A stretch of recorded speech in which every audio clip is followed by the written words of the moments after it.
Top fırlanır hayat kimi,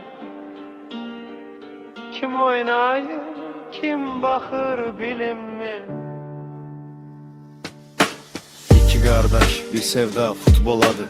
Top onların taleyi, meydan hayatı. Sevinen de gol idi, kederlenen de məğlub. Hayat onlar üçün sanki 90 dəqiqəlik oyun. Dediler bir gün çay üstünde zarafatla.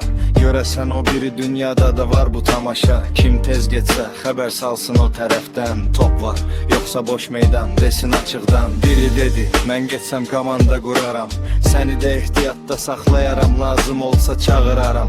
O biri güldü mənə əsas heyətə yaz, yoksa inciyərəm, oyuna girmərəm az. Gülüşdülər, keçdi vaxt dağıldı o an, amma həyat zarafatı yazırdı yavaş yavaş piyan.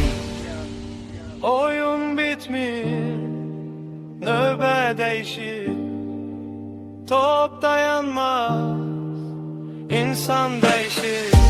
Bir gün biri gitti, sükut düştü, meydan kaldı ama oyuncu gitti. Bir gün biri gitti, sükut düştü,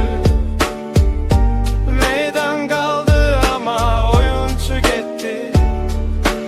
Gece yuxuda geldi, sesi sakit derin.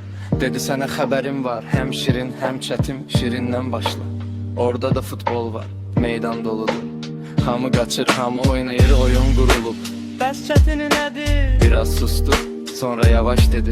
Sabahki oyunun siyahısını okudular. Adları bir çəkdilər Ve senin adında oradaydı. Bir gün biri gitti, sükut düştü,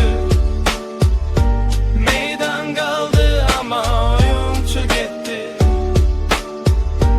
Bir gün biri gitti, sükut düştü, meydan kaldı ama oyuncu gitti.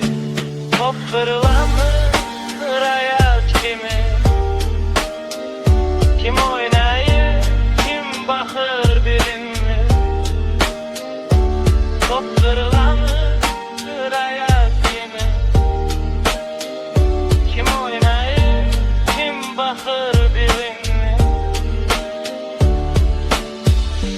Bir gün biri gitti, sükut düştü, meydan kaldı ama oyuncu gitti. Bir gün biri gitti, sükut düştü, meydan kaldı ama oyuncu gitti. Top fırlanır hayat kimi,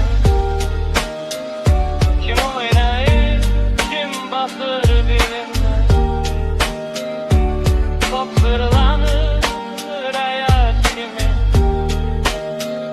kim oynayır, kim bakır bilinmez.